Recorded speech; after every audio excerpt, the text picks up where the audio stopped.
Right. I see that we are recording, so I'm going to get going. My name is James Pepper. I'm the chair of the Cannabis Control Board. Today is Tuesday, December 17th. It's 10:03 a.m. and I call this meeting of the Outdoor Siting Working Group, Act 166, Section 18 to order. I think today we're going to really dig into some initial initial draft of the report. Nothing here is final. Julie, I think I'll talk a little bit about the process moving forward. Before we do that, we need to approve the minutes from our last meeting, which was on December 12th. Julie, is there a motion for that? So moved. I'll second. All in favor? Aye. Aye. And we'll just do a quick round of public comment, although just a reminder that everyone here is part of the working group and this will be an open discussion throughout. But if you have any comments that are kind of, I don't know, about anything, feel free to raise your virtual hands. We do have Graham Rufinock. Yes, Rufinock in the room with us from Norfolk, Vermont. Rural. All right, I'll close the public comment section and hand things over to Julie. Sure. So I sent out sort of this draft to the working group last night, and I don't expect that everyone will have read all of it. And I will share that typically when the board sends final reports to the legislature, they're in like a PowerPoint form. However, in this particular case, I think that there is a lot of narrative that needs to explain particularly around nuisance, like how the board comes to its conclusion. So when you see the final report in the end, it will be in a PowerPoint form with this kind of narrative document as a addendum with kind of further information for the legislature to review if they decide to take it up. So if it's helpful to folks, I'll just put it up on the screen and we can go through it.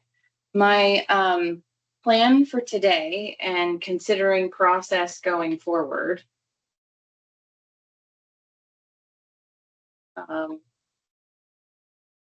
can't just do two things at once apparently. Okay, so the process going forward was I thought that for today we could kind of go through this, particularly the sort of summary of kind of like the results of each of the questions that we were asked or that the board was asked, kind of get your initial feedback, and then I'd like to meet in the first week of the new year with each of the stakeholder groups, because I know that you all are going back and sharing this with another group of folks and trying to get their feedback as well. So I thought it would be helpful if I met with each of those groups to get feedback before the report is published or submitted.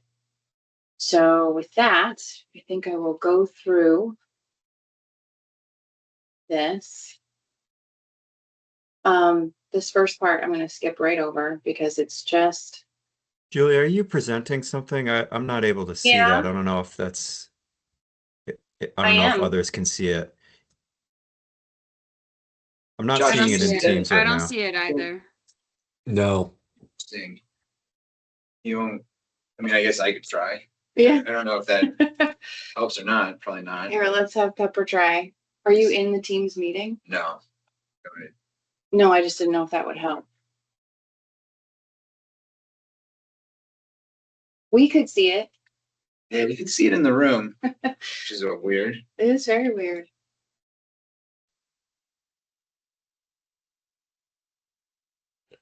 Now we see. Okay. Yeah, it's going to work now. That was weird. Just you. So, do you want to? Sure. So, let's see.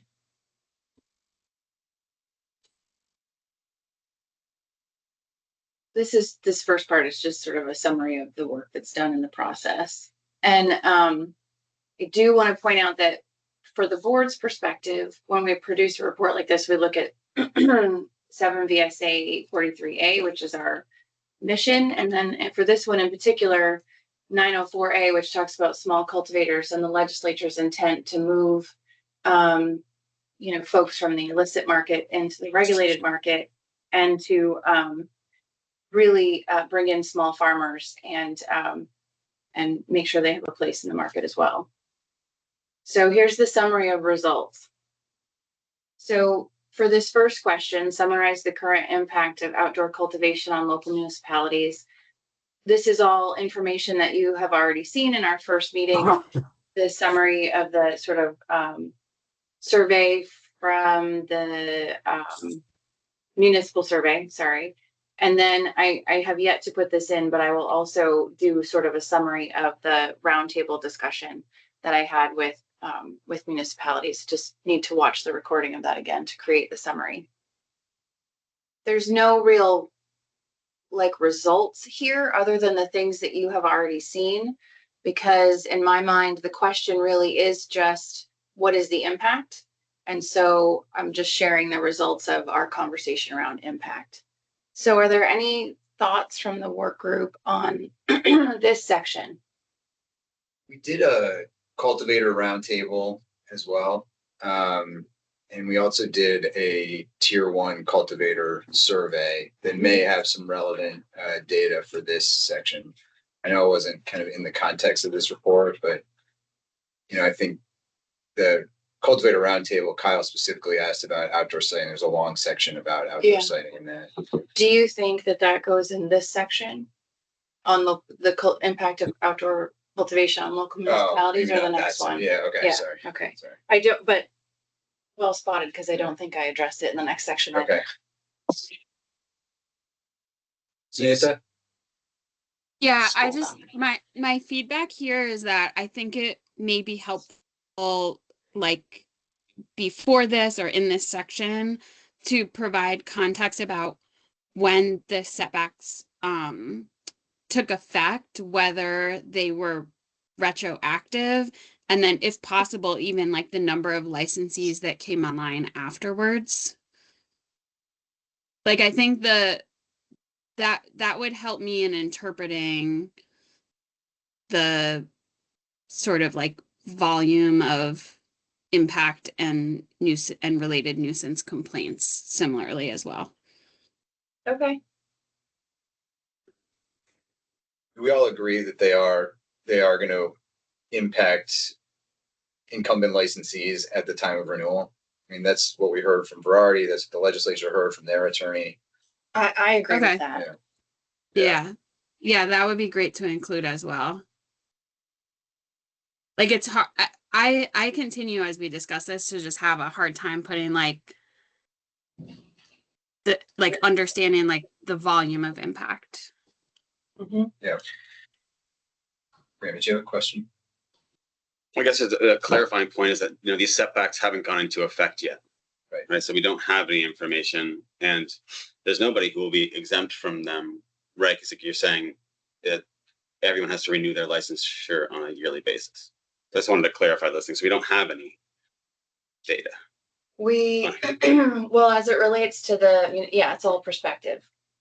This is all well, for the municipal, for this section, it's really about, have they received complaints about nuisance, and are they have they adopted a local control commission, and are they considering adopting a cannabis cultivation district? So this is all so this is what municipalities are experiencing now. The next section talks more about the impact, what we expect the impact to be to cultivators. Maybe I was just trying to understand the previous speaker's question, and just clarify that the setbacks haven't gone into effect yet, so we don't have that. But the one piece, maybe one piece I would recommend putting here is that I think that survey said that only 2% of respondents from the town side said there were serious impacts. Yeah. So it means 98% said that there are not serious impacts. So I just don't think that was in there. Right there, the 90% responded that had no impact on town resources, and the full question was said specifically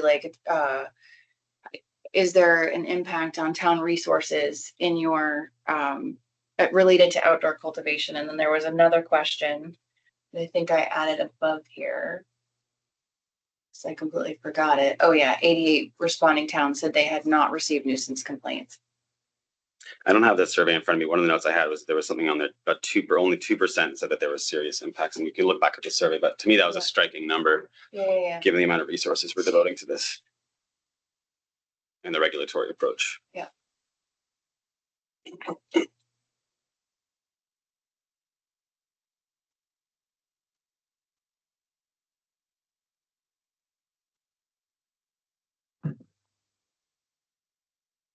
Jesse? Jesse, you're muted. Thank you. Good morning, everyone.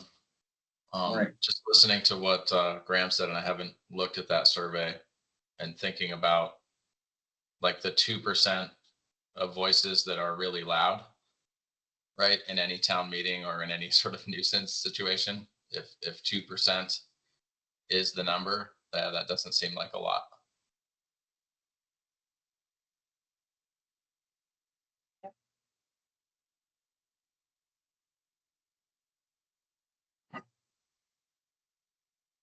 So I'm hearing that highlighting how minimal those complaints have been is what the work group would like to see in the report. And then from Samantha's go ahead, Samantha. Sorry, thank you. I don't know if it's important. Like, I don't know if it's for us to say if that's a lot or not a lot. I mean, I think we just include the context of out of X number of license holders in X municipalities that have opted in for cannabis and X number of respondents in this survey, 2% said, and, allow the lawmakers to have that information. Is there any harm in including the survey responses as an attachment? No. Nope.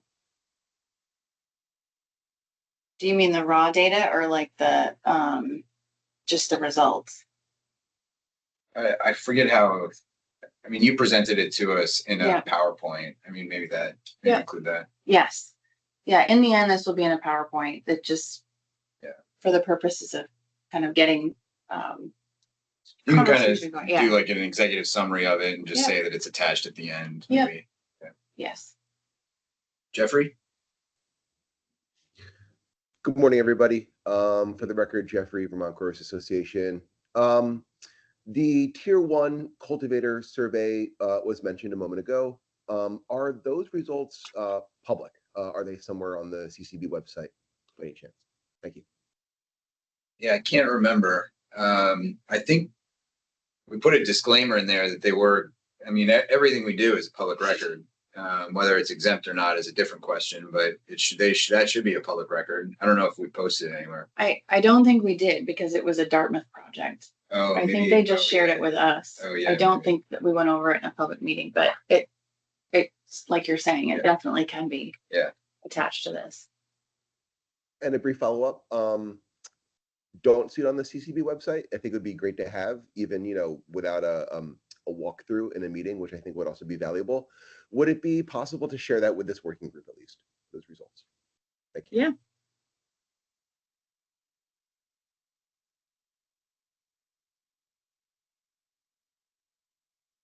Yeah, and just so everyone knows, what we're talking about is we did a Tier 1 cultivator survey, I think in March, sometime in the spring, just to get a kind of temperature read on what are the biggest issues impacting their ability to run sustainable businesses. So not related to setbacks necessarily, but there may be some kind of crossover between what some of the responses in that survey and this project. So we'll kind of look back at that and see if there's anything relevant for this report. Yep.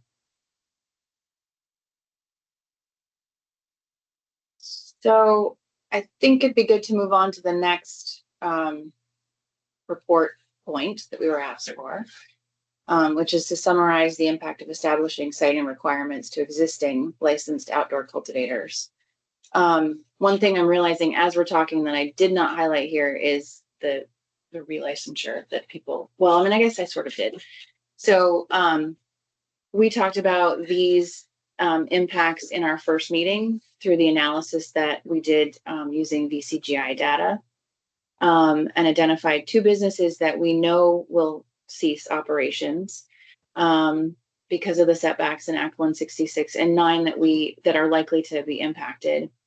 And then that we're not certain because of all of the items listed in item 1 there, whether or not those, actually it's 231, I grabbed an old number, but it's 231 outdoor cultivation licenses. The impact to them is unclear because in that survey, we could not see the topography, the soil health, wetlands, where you might have to move your crop for crop rotation, and things like that. Later in the report, I also talk about the how the setback is measured into what part of the operation. Are we talking about just the cultivation plot? Are we talking about all the parts of production, where you store things, where you dry things? So I address that piece of that later in the report. So that's kind of the impact analysis and the result of the conversation that we had about that in our first meeting. And then it goes on to sort of talk about looking through that lens that the legislature gave us of our mission, and 904A talks about whether or not that setback policy addresses what I perceive the legislature's intent to be, which was to restrict outdoor cultivation in densely populated areas. And that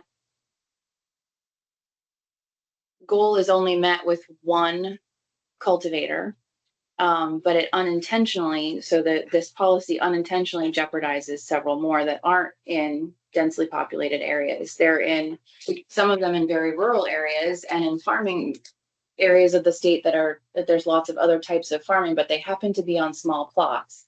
So the setback, a 50-foot setback, impacts them a great deal.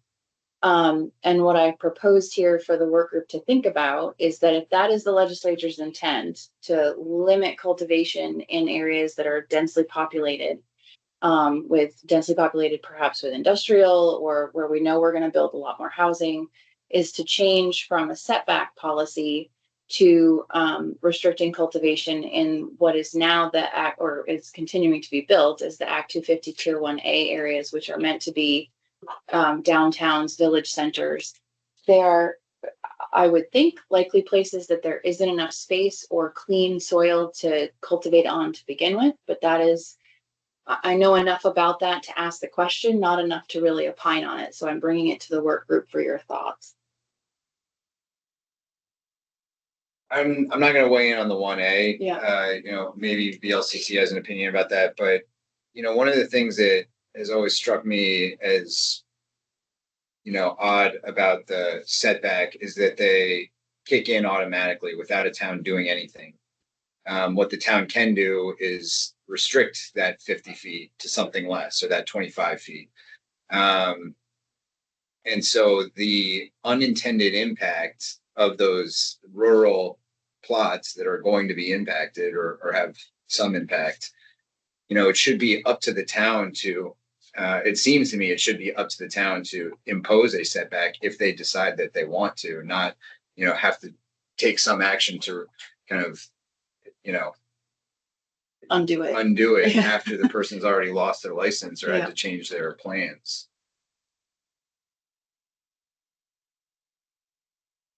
Mark. Good morning. I'm wondering, Julie, are you saying that the legislative intent is unclear? Yes. Legislative intent is always unclear unless they vote on it, unless they put it in writing and vote on it. It's 180 people. Well, I think it's safe to say here that this issue arose from that situation in Essex, and that the original proposal in a different bill was around it was, you kind of draw a circle around a specific location, and if there's more than 200 houses there or something along those lines, I forget exactly what it was, or it's hooked up to municipal wastewater. So those are their kind of proxies for densely populated areas. Cannabis Board and others said, well, that is very challenging for anyone sitting in Montpelier trying to determine whether a license can go through or not to make that determination. And so they changed it to a setback, just a straight setback. So it seems to everyone in the room that the intent was to avoid densely populated areas, but no one ever said that on the record, I don't think. And even if Yeah, that even was my question. said it on the record, it's not necessarily everyone's intent. Yeah, that was my question, Pepper. I was just I'm not looking at the policy right now. I was just wondering if there was anything in there or whether you gleaned anything from testimony in committee. Clearly, you know, this whole thing is seems to be about what is that? Was that out in Essex or something like that? Just one single thing. We had people from Cannabis Equity Coalition go out and visit the site. I mean, it's really like a whole big old nothing ball, the whole thing, in my opinion. And however, I do posit that there's significant implication when it comes to equity in the market when you're talking about setbacks, and that's part of the conversation that I've yet to hear. Yeah, I think that's coming in one of the future sections about, I think that answers one of the other questions. I think what I was trying to do here is demonstrate that this policy really impacts one person. That was the subject of a lot of the testimony, but then there are a lot of folks who are going to be unintentionally jeopardized, whose towns are not receiving nuisance complaints, at least according to the survey that we did of municipalities. Go ahead, Samantha. Yeah, you could actually let Josh go first because I have a question about the section 2A. Sorry, I didn't see his hand up. I don't want to derail this line of discussion. Yeah, I was going to just add on to what people are saying. I think it might not have been said, but the assumption was if you're not in densely populated areas, the setback of 25 feet or whatever, you know, you could just move your plot a little bit if it happened to be next to a neighbor in a rural area. But in practice, that might not be reality. And so I think there maybe is a common agreement among us here that the goal was to reduce these conflicts in dense areas, but this one standard approach may be also jeopardizing areas that aren't densely populated, that may be other choices for accommodating the concerns. I think your paragraph here about densely populated areas do have these urban soils, these dirt that if you were going to build a fourplex next door, you'd have to test the soil and remove most of the soil because it's considered contaminated to build housing. And the thought that that wouldn't be anything anyone would care about or look at in growing any sort of, you know, crop, I just don't think passes a straight face test. If folks want to get into urban soil and distributing it commercial, sure, if it's your own personal use, no one cares, but there are standards in urban environments and proof of contamination on practically any piece of ground. So that's something to consider. I don't know that we need to get into it, but also the fact that, you know, maybe it is just one town, but one neighbor, you know, has stopped dozens of projects going forward, and the compatibility with your neighbor, with the, you know, lawyer talked about at our last meeting around the nuisance and how that needs to be dealt with really is, I think, the crux of the issue. That, you know, that's not what the legislation does. It just puts this setback to sort of mitigate the impacts of one or two cases. And I think this whole area is where this report has a chance to talk about how this might solve some problems but create more. But if we can agree on that we need a way to deal with the nuisance, no matter what the crop, no matter what the commercial use is in a dense environment, and not pinpoint just cannabis, I think it is valuable to everyone. Josh, do you have an opinion, and it doesn't have to be the VLCT official opinion, about whether the setback should be an allowance to a town to adopt versus, you know, an allowance to a town to kind of restrict. You know, because the way it's written now, they just go into effect and a town can create these cultivation districts, or they can reduce that 50 foot to something else. But, you know, come January 1st, every town, absent the ones that don't have zoning, is going to have this 50 foot setback. Right.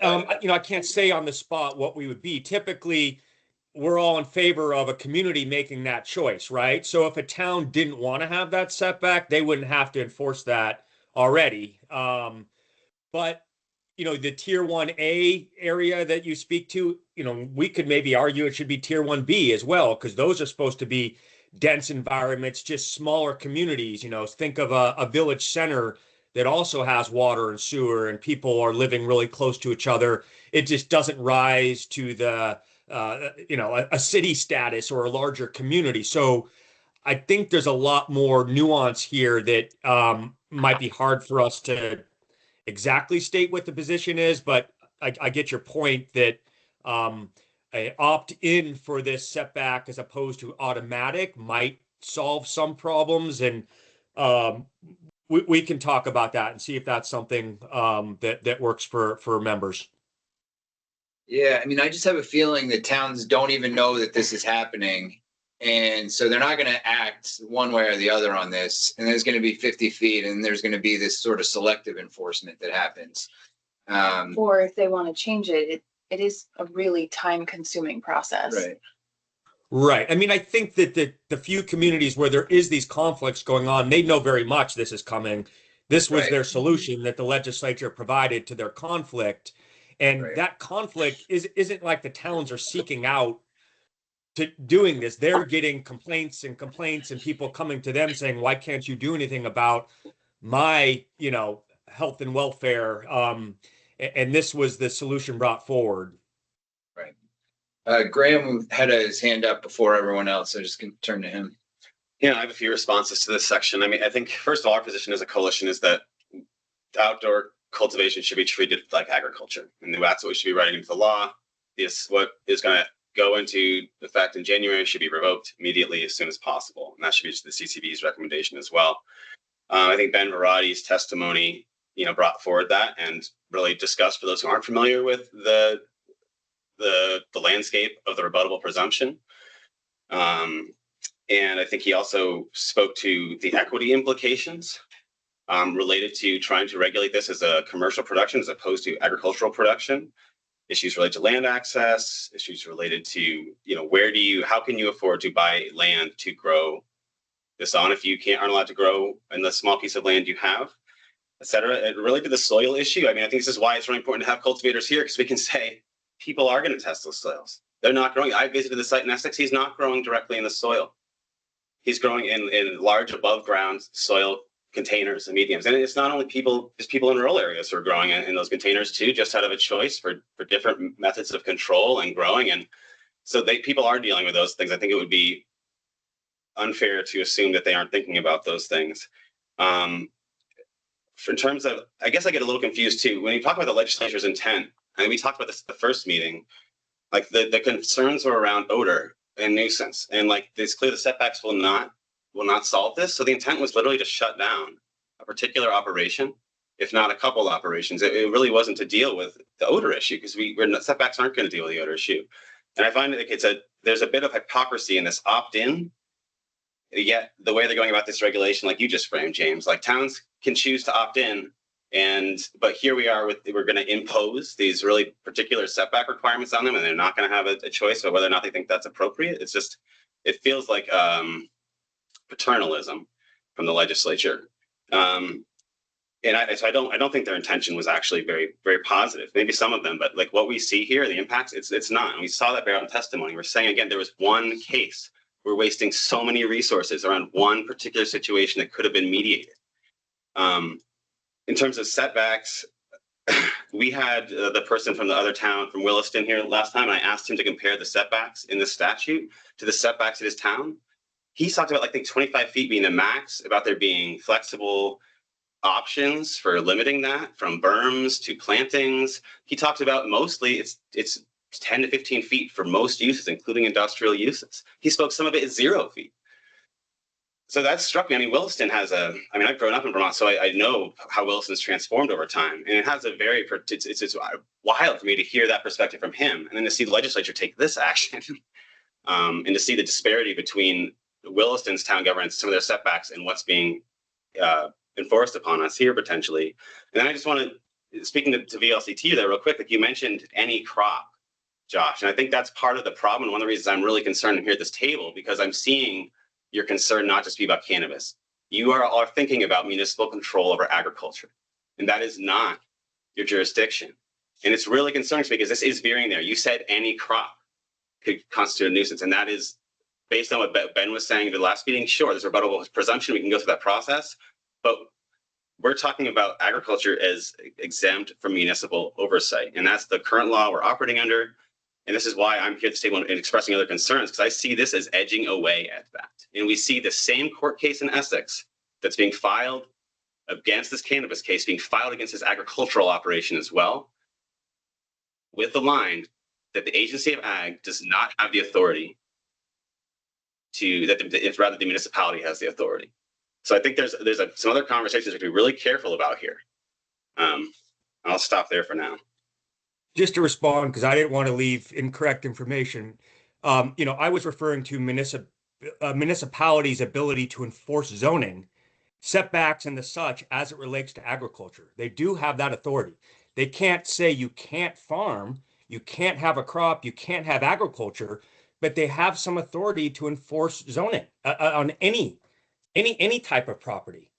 If it affects that's all as I was getting at, was that I was trying to say that cannabis shouldn't be singled out as a particular crop in the enforcement.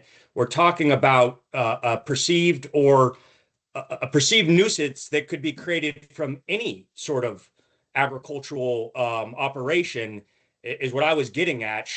There should be a very clear line about what municipal authority is and isn't, and to have it broken out depending on what type of crop you're growing is creating a lot of this conflict, is what the intent of my statement was. Would you, Graham, kind of following both lines of thinking, one of the questions later on in this report is whether or not the local control commission should have additional authority. And what Matt was talking about in Williston is authority that the municipality has to set 0 setbacks, or greater setbacks or flexible setbacks. And I'm not asking you to answer this today, but I wonder if part of the thinking is maybe it is in towns that opt in, and maybe they're only densely populated areas, that they have the ability to set those setbacks, but only a small group of towns can do that when they're in densely populated areas. I'm also thinking as I'm talking, and I'm probably not coming out very clear, but it sounds like from what you're talking about, like you understood that Williston has some authority to create those setbacks, and they've created some flexible setbacks to meet their needs. I wonder if there's application for that cannabis in certain areas of the state. This is what I'm asking. I mean, right now, our position is that it should be treated like other aspects of agricultural production. If there wanted to be a more like a working group that was focused on scale appropriate regulations for like urban agriculture and, including cannabis, that would be an interesting conversation. But right now we're talking about a really reactive law. And, it was spoken to about the harm being caused to the neighbors. I think we should be really clear about what we're talking about as harm here. We're about to shut down people's livelihoods. In this case, someone who is disabled, who this is his only home and way to access land. And we're talking about harm related to a smell and people's choice about how to react to it for a certain period of time every year as the contrasting harm. I think we need to put these things on the table, be clear about what we're talking about. We got 2 hands up. I'm just going to go in the order: Samantha, and then Jeffrey, and then Mark. Thank you. First, I had a question, which is under section 2A. Oh wait, maybe that's wrong. No, yeah, section 2A, where it says, the board identified 2 businesses that will or must cease operations under the setback provision. I guess my question is that confirmed that they would cease business operations? And even so, should it say at that location or at that site? I'm sort of sensitive. I feel like if I was a commercial business with presumably clients, I may not want my, future business viability like speculated on. So, just a couple clarifying questions about how cannabis licensing works. So part of the licensing is your location. Your location is licensed. So with Okay. these setbacks, that location, 100% when they reapply will not get a license. Okay. I don't think I'm speaking out of turn in saying that. I think for the purposes of this conversation, I would be surprised if those 2 businesses don't want that clearly stated, because they are unless they buy a different property or find a different property to lease and go through the licensing process with that property, they will have to cease operations. So I do think they'd want that You on the could record. say something like Yeah. they can't be relicensed at their Yeah. current location or something like that. Yeah. I mean, yeah. That's, the business itself will persevere, the license can't persevere. Right, so they Yeah. can't operate. Right. They can't, Right, right? because we license the operation at the Yeah, location. I think it's accurate Yeah. the way it's written, but we can maybe wordsmith that I a mean, little bit. I mean that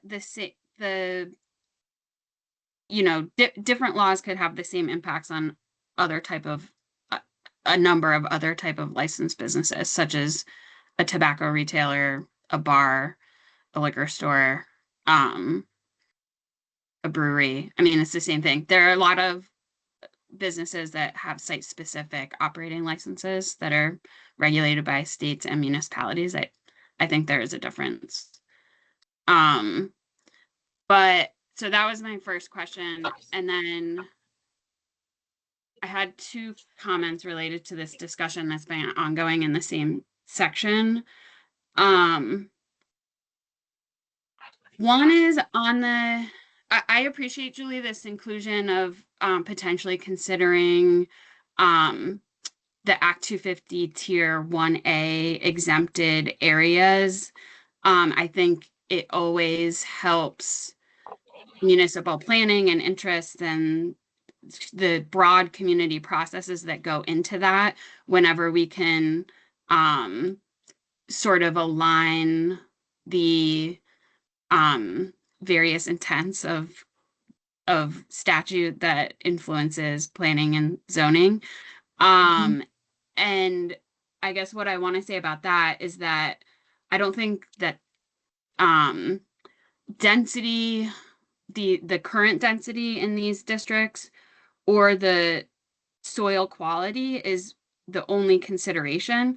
Those Act 250 exempted areas were clearly chosen because they are ripe for specifically the development of housing for the future. So these are places that are close to public transit and transportation areas and located on municipal sewer and water. So these are places that the legislature has identified housing as a priority and where housing can be best built at scale and have a positive environmental and conservation impact. And that includes for the preservation of working lands, such as those used by cannabis growers. And so I think that making this suggestion about 1A creates some, synergy in the law. And also I agree with Josh that would naturally include 1B as well, because these are also these transportation corridors and municipal village or even fire district water and sewer places that are in areas that are identified for future housing development in smaller communities or lower population communities. The other thing I want to say is, you know, what I see is our interest, VLCT, or the municipal interest in this discussion is pretty clear, which is that we enable municipal officials and local governments to apply the law fairly and with minimal conflict or potential liability on the municipality in the future. So where we can suggest that the regulation here be made clear and able to be enforced fairly, that would be a positive improvement. I'm focusing less on like it's 1 or 2 businesses with a nuisance complaint, or it's 2% of, you know, the current license holders at their current property that may or may not be impacted by this setback if enacted, and in the absence of a cultivation district or future municipal action. I think it's more important that we provide clarity and opportunity for municipalities to write in their local ordinance and bylaw policy that can be enforced fairly, and that is how you avoid future conflicts. Like they're absolutely, if the intent is to make a recommendation that will be applied in perpetuity across the entire state and across an entire business sector, there will be future nuisance complaints, there will be future zoning appeals, there will be future zoning permits, there will be future licensee applications and licenses granted. And I think the goal is to limit sort of the opportunity for future conflict and appeal and litigation in the future by being really clear with the law. Understood. And can I just ask a question about, so I have a real clear picture from sort of reading about the tier 1A, where those places are. So before I would give this to the legislature, I would look at the impact to current licenses and see what that is. I don't have as clear a picture of what the tier 1B are. Do you all have a resource for that? Yeah. Okay. Because I don't want to propose something without evaluating the impact. The tier 1A, I have an idea of what that impact is. I don't for the tier 1B. I mean, my problem with just even mentioning tier 1A and or 1B is that it seems to me that there is there's a clear picture of what those 1A and 1B, I don't know what they are, what they're meant to be. And they don't involve cannabis cultivation. And now we're saying that we're adding that into the mix of what, municipalities should be thinking about when they're defining these 1A and 1B areas. So it seems to me like, it's a blunt instrument once again, like the mandatory setback in every town without any kind of real specific thought about the implications of cannabis cultivation. I mean, it's totally a blunt instrument. It is the best, sharpest tool that municipalities have right now to identify parts of their community that is ripe for badly needed housing. Okay. So, yeah. Okay. I can't see who's next on the list. Yeah, I can it's the 3 and 4. I've got Jeffrey, Mark, then Jesse.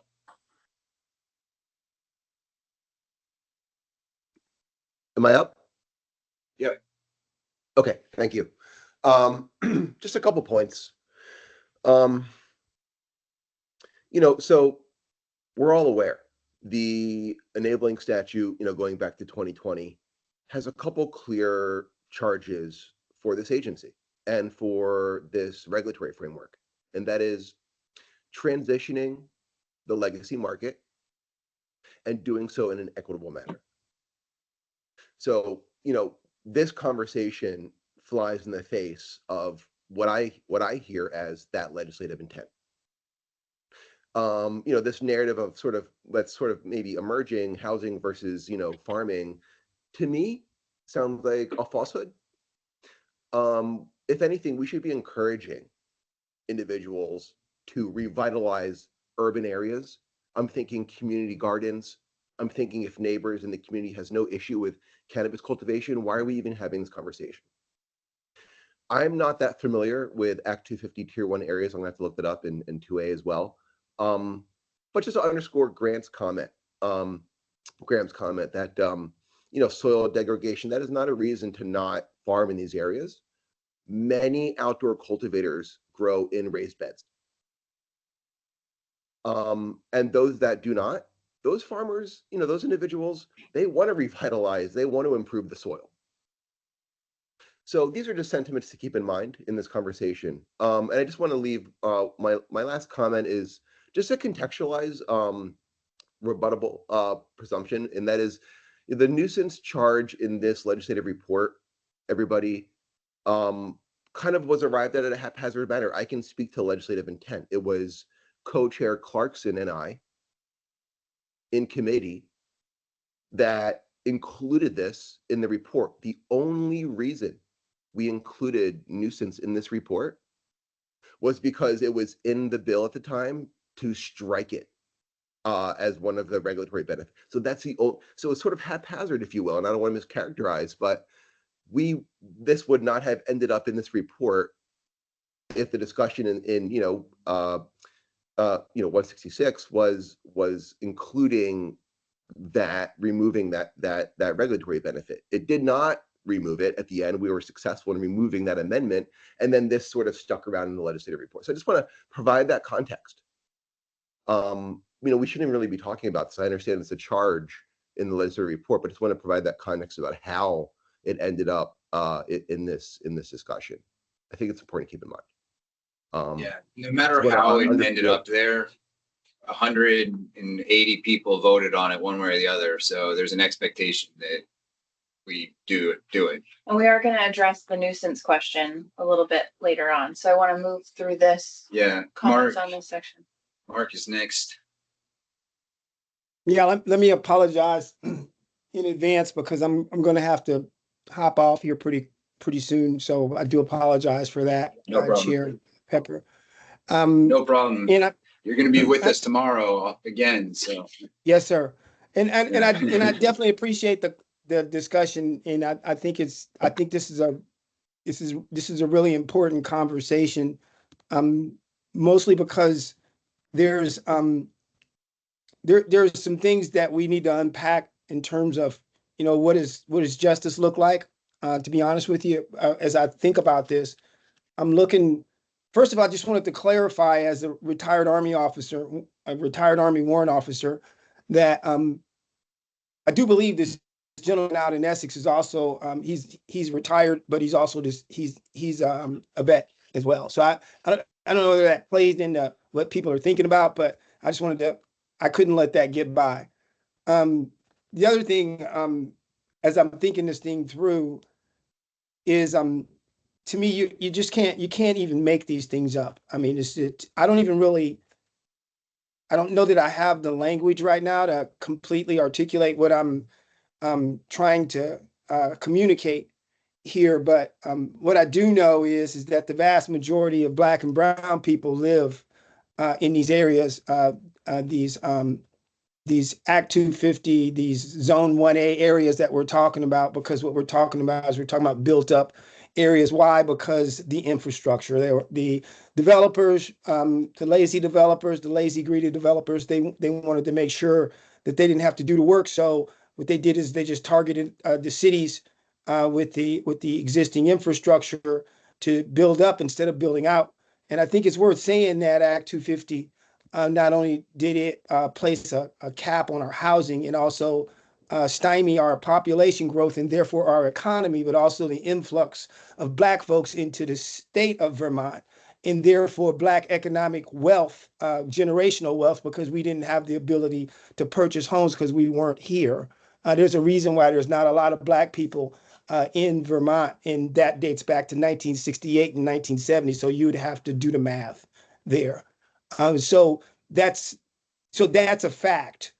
And what at the same time, what we have here is we've got this conversation about Act 250 and the unwillingness to move into the rural communities for development, and how we're going to continue to concentrate on population growth. And that is to say, when black and brown folks come into the state, their opportunities will exist in these spaces.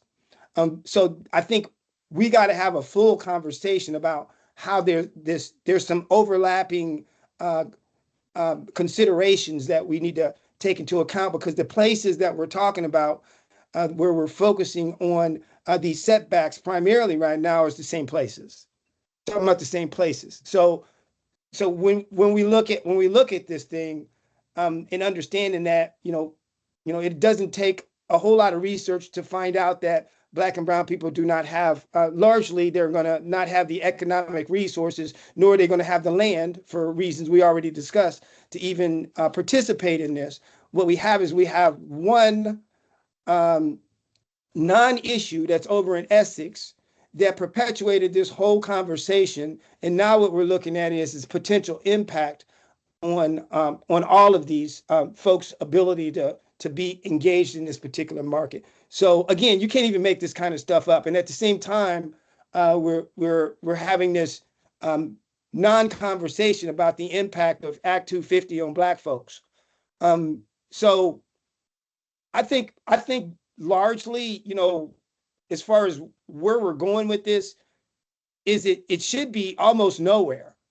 I think at some point or another, there might be a time for a conversation about what we do. But right now, this looks like a solution in search of a problem, quite frankly. And I think the harm that is potentially going to do is, I don't think it's measurable, quite frankly, because what we don't know is what we don't know in terms of the growth, the market growth. I do know that there could be some opportunity for folks from marginalized communities to engage within these municipalities on levels where they're currently not, because we haven't even began to get creative, but it seems like we're starting to consider ways to be able to shut those things down and shut those folks out. And I don't think that this is the premise upon which we should do that. And so I strongly recommend that we take into consideration some language that would go towards this, that would bring this these facts out in terms of the implications. I see there's a charge here in the enabling statute that calls upon this body to talk about the impacts on outdoor cultivation on local municipalities, addressing whether a cultivation of cannabis should be entitled to rebuttable presumption, recommending whether local cannabis control commissions established pursuant to Title 733 should be granted additional authority. So I think there's sufficient latitude for this body to be able to come back with some type of recommendation that would move us in the opposite direction of where we're intending on going here in January, because I think it's a bad direction. It's a bad trajectory. It's a bad velocity. I think we need to slow it down and take it into consideration what we're actually doing, and moreover, why we're doing it. I think that pretty much sums it up. Yeah.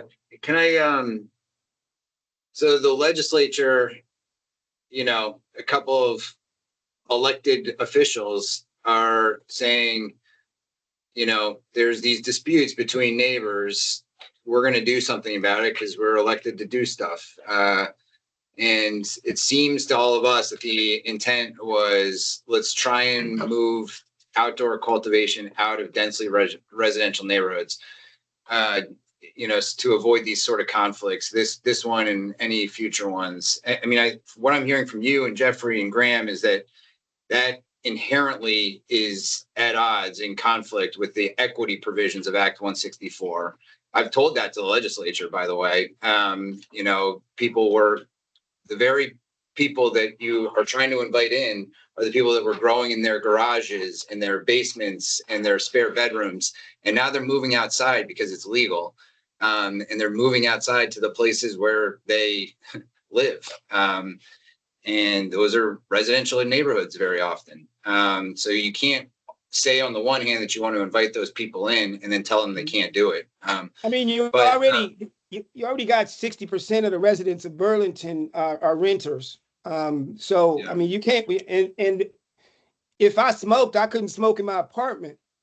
I mean, so now I got you outside, you know, in my yard. So I just think that there's latitude in the enabling statute. I understand what I get the legislature, 180 folks, blah, blah, blah. But just let me be on record as just saying that what they're charging us with, it does provide us sufficient latitude to be able to come back and make certain recommendations based upon our observations. That's all I'm saying. They're not, I mean, I'm not trying to read into what it is that they've charged us with. I'm looking right at the legislative directive right now.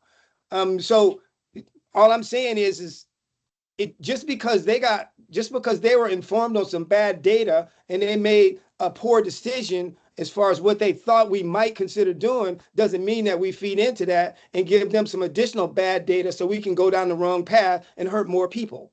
That's not how we should be getting down with this. What we need to be doing is we need to be, taking into account the charge of the Cannabis Control Board. We need to look at the facts on the ground. We need to understand, what is real and not what was presumed based upon some limited testimony in one particular case that happened out in Essex. And what we need to do is think about what it is that we're doing and make the best possible recommendation to the legislature so we can make sure that everybody has what they need, that those who are most vulnerable are protected.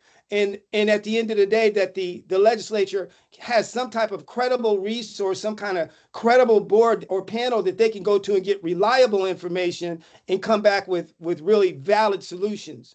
I think that's what we're here to do. So I think my intent in this section, kind of to what you're speaking to, Mark, was to identify the fact that this policy is not helpful. Where are we now? We're a little bit lower down. That it really has a severe impact in terms of the nexus between towns that say that they're receiving complaints and that it's an issue, and the sites that are going to be impacted by these setbacks. Like you're saying, there's one that we have data around. I offered this tier 1A piece because I'm afraid if we don't offer a solution to the problem, that there will be no action. But maybe that's not the right thing to do here. And I'm Julie, let me tell you something, Julie. Is the only reason why I get all excited when you say tier 1A is because of the analysis that I just gave you on the harm that Act 250 has already done in the manner in which the current administration actually, failed to acknowledge the harm and sought to continue to leverage Act 250 in a way to where they are building in Black and brown communities only, or largely, but nobody's having that conversation. And so I'm already kind of riled up about that because nobody's having that conversation. And then in addition to that, what we're adding insult to injury because we're creating additional harm based upon that same policy within these same areas. So if you see me getting excited, it's not because I'm mad at you again. It's just because there's all kinds of implications here that, for crying out loud, folks, somebody needs to wake up and call out. Yeah, I mean, it seems to me like what I said back in the committee as well is that the best way to resolve these neighborly disputes is not through a mandatory setback or trying to fix the problem statewide, using some sort of blunt instrument. It's to allow, 100 years of case law around nuisance play out. And I know that that's not great for the people that are on the receiving end of those nuisance complaints. Very expensive to defend these cases or even bring them in the first place. But at least, that nuisance and the impact on people's kind of quiet enjoyment of their property can be adjudicated on a case-by-case basis and see if there really is impact.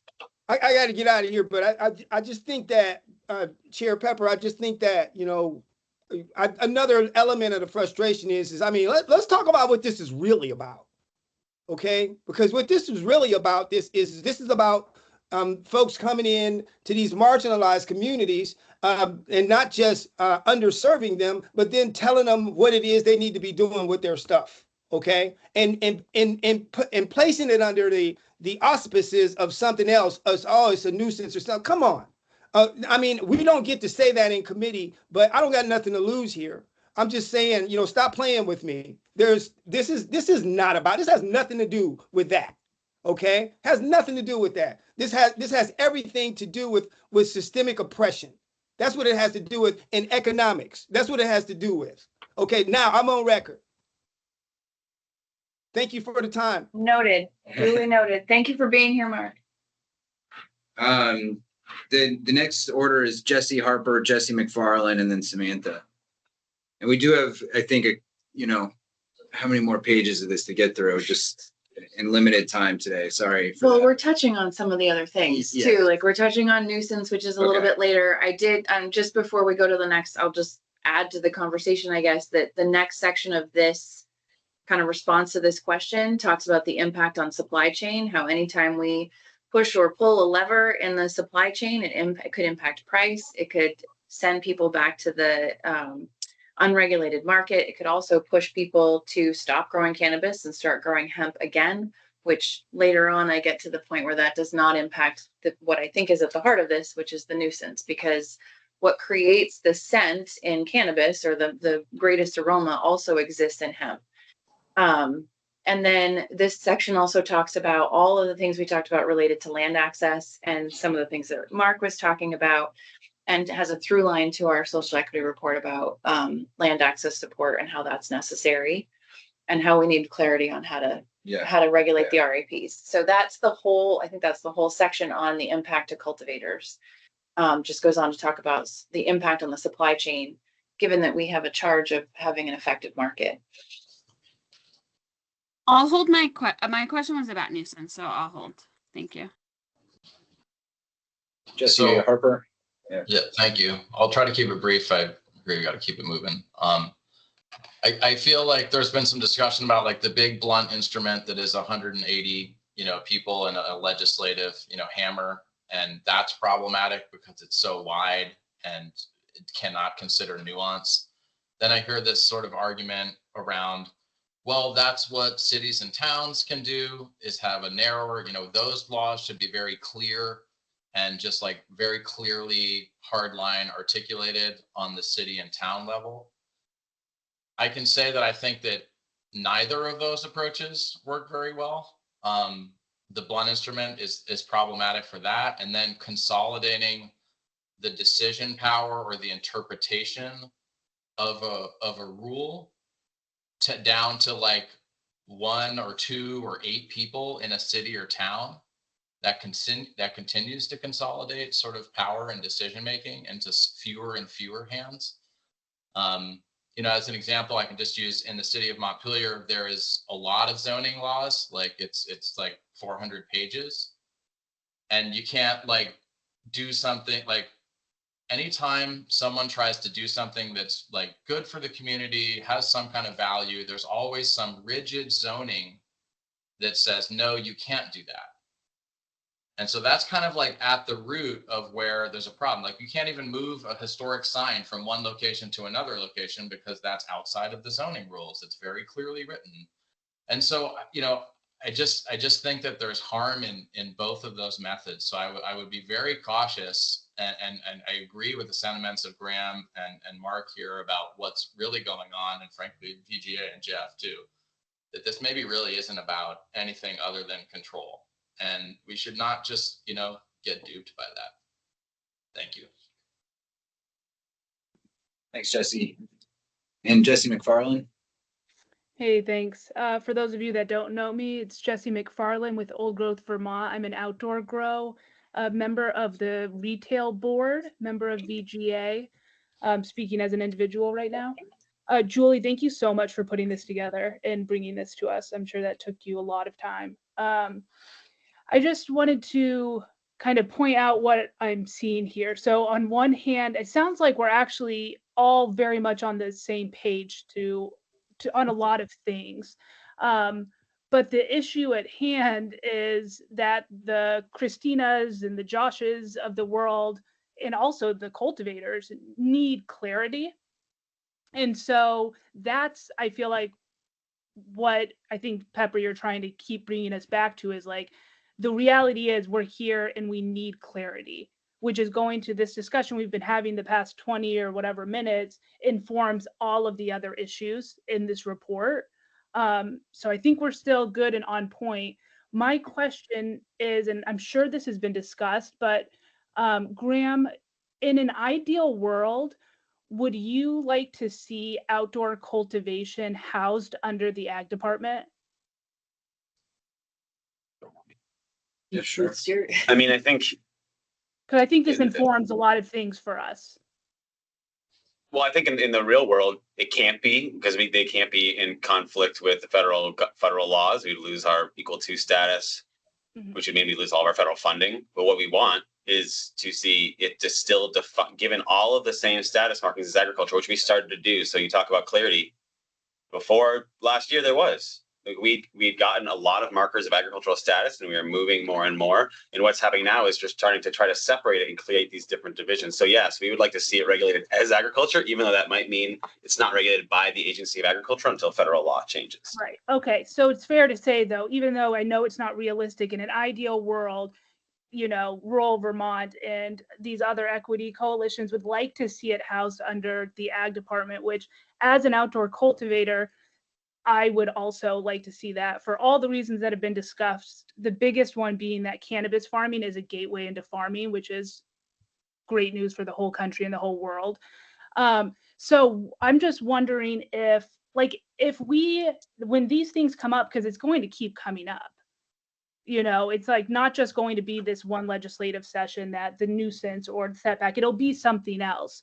And I'm just wondering if we can look to what the regulations are on the ag side and maybe even improve them, but default to that when the questions come up, so that we aren't changing this in 5 years also.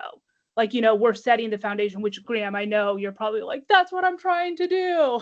But then the Pepper, and Julie and everyone has to answer to the state house, and then Christina and the Joshes have to answer to the municipalities. But I think it sounds like we would all be happy if we just had clarity and regulation. So just food for thought. And sorry if that's obvious or you guys have already discussed it. But if there are ways that we can default to what the ag department says about farming for the setbacks and nuisance, and to say that directly, like to put that clearly in the report, I wonder if legislators also might start becoming content with that, because that would make their jobs easier, and the people they're answering to, like the municipalities or people like me, the farmers that are coming and saying, what do you want me to do? I don't fit in developmental. I wonder if people would start letting go of the cannabis aspect a little more and just be relieved that we have a path forward. I would agree in that it seems like what we heard from Williston and what I've heard from other towns that I've spoken to, and even in the municipal roundtable, was like, we know what to do with the farm designation. We don't know what to do with this. Right.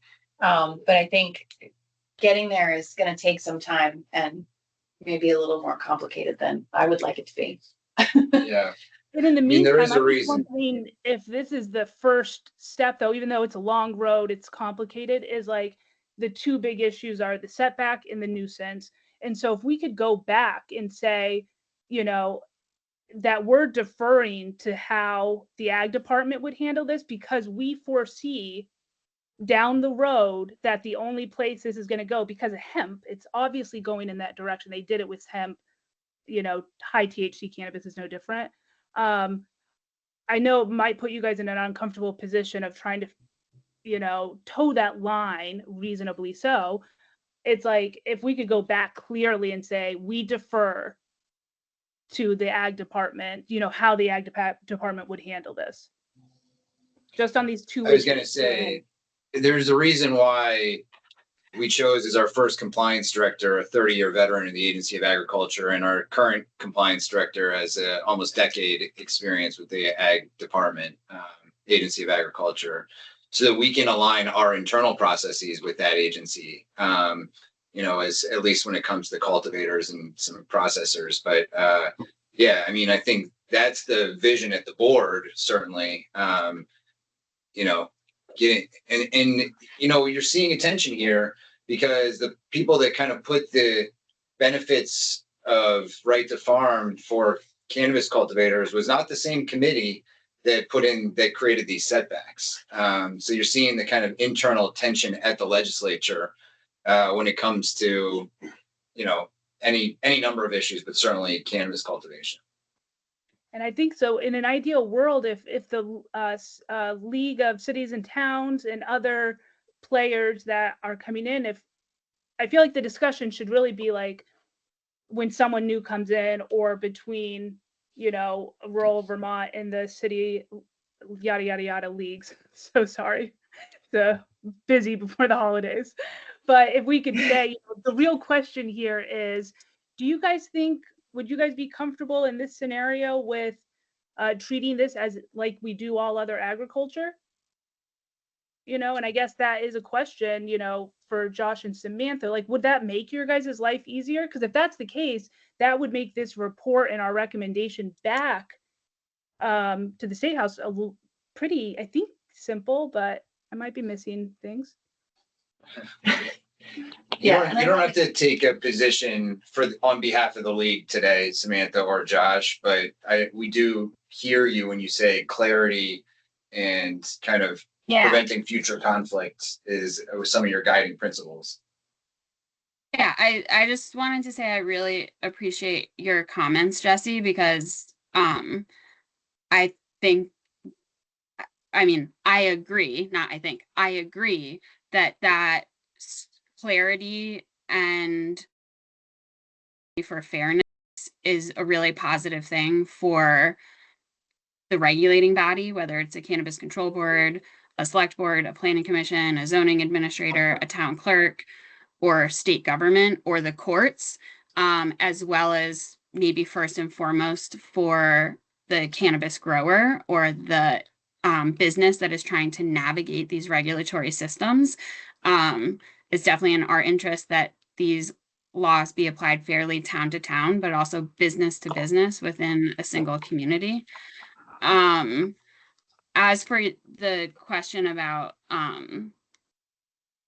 the regulatory structure of ag and whether that should be applied to cannabis, I was just going to say I don't think that's the purview of this working group, and I don't, I mean, I'm not prepared to answer, and also feel like it's maybe not a good use of our time for the purpose of this working group in this report. I think it's hard, like this is hard because we are working with the way cannabis is regulated now, which is tightly and differently from agriculture. And so I think we should sort of stay focused on the reality of that and how we sort through providing that clarity under the current regulatory framework. I think I'd just point out sort of like what happens at the end of this, right? Like the Cannabis Control Board produces this report with the consultation of the work group, but then there's advocacy that happens in the State House. And that's really where the real work, I mean, I think everybody would agree, happens. So it's not that, you know, even if the purview of this group isn't to, you know, provide a recommendation on whether or not it should be ag or, you know, what other, you know, farming things should be applied to cannabis. That doesn't mean it for the advocacy groups in the room, that can't be a starting point of that conversation with your representatives. Go ahead, Graham. Yeah, this is. I just want to respond directly because I think that's exactly what we're here to do. Like that is the history of this whole debate. We achieved these markers of agricultural status, then they were revoked. And the initial bill was extremely regressive, and we were lucky to get it even reduced to what this is. So this is exactly what we're here to talk about: is how outdoor siting of outdoor produced cannabis should be regulated. So I personally very much do expect the Vermont League of Cities and Towns, any particularly a named party that's report, to have a position on this, to be able to defend your position. And I just want to respond to a couple of things, because there was a couple of times comparing outdoor growing to other businesses and laws about siting, and it was said that they shouldn't be treated differently from other businesses, and they absolutely should be. That's the point. They're not like another commercial business; they're like another agricultural business, and those things are regulated very differently. I'm going to keep talking. You did, and I'm going to say that from one cannabis grower to another. That's what I said. From one bit. Okay, we can go back and look at the recording. On another note, I'd love to meet with you all independently, because I have not heard you all in this debate. You haven't reached out to us. You all came in the State House and took a pretty aggressive position at the end of the session. It's going to have some serious results without talking to our community first. And I want to say that ag and cannabis literacy, like, we really needs to improve in this room. Okay, like, you talk about, other businesses are affected by siting regulations too, and they might not be able to locate there. People are running agricultural businesses and outdoor growing businesses out of their home properties. They're not have wealth or large amounts of capital usually to leverage to rent another site somewhere. As an agricultural person myself, for grazing, for years, I had access to 50 to 70 acres of leased land for free. I dropped it because I couldn't afford to commute round trip an hour for a livelihood. It doesn't even impact my livelihood. I'm doing it to grow food for people. And that's often similar for a lot of these small cannabis producers, especially the ones that would operate in a more densely packed area. They're tier 1 producers mostly. These people are struggling to make a viable living, period, let alone if they could access a piece of agricultural land, they wouldn't be growing where they are. They probably wouldn't be living where they were. These are people who have these ambitions. We don't have a society that looks at land access and food production from an equity perspective or from a food resiliency perspective. It's a capital-based system. And ag does not just happen rurally. We cannot have this conversation that says ag happens where ag happens. Ag happens everywhere, not just in Vermont, but globally. Urban agriculture is huge. It's growing in Vermont. And to dismiss it and say we should stick this over here is absolutely inequitable, especially consider the access issues to that land. Ag regulation is clear, and I just want to quote from this case in Essex, the conclusion from Thomas G. Walsh, the judge: because applicants' backyard farming operations qualify as farming that is subject to the REPs, those activities may not be regulated under the City of Essex Junction Land Development Code pursuant. And this case is being, again, appealed to the Supreme Court, and this particular person said they need $10,000 to pay their lawyer. It doesn't matter. This is abuse of the court system, too, and the laws are facilitating that right now. And when you said VLCT, you make an effort to meet conflicts and help moderate on the ground. Anything but that has happened here. Has there been any effort on your part to influence the town of Essex and how they've been dealing with this individual and this conflict? Because all I'm seeing is you pursuing regulatory, changes. And that should not be the baseline. With these agricultural laws, the rebuttable presumption, there's a free agricultural mediation program that's available to people to seek out immediately. These are just things, we need some literacy around these things to actually understand what we're talking about. You talk about the Essex plot and housing. No one's going to make the back of Jason's yard into a new housing lot. And I know what you expect people to do with those lawns. It's a huge space. He's productively making a home business, agriculture, out of his backyard. And basically he's saying you can't grow commercially. This town doesn't even want him to grow agricultural crops there.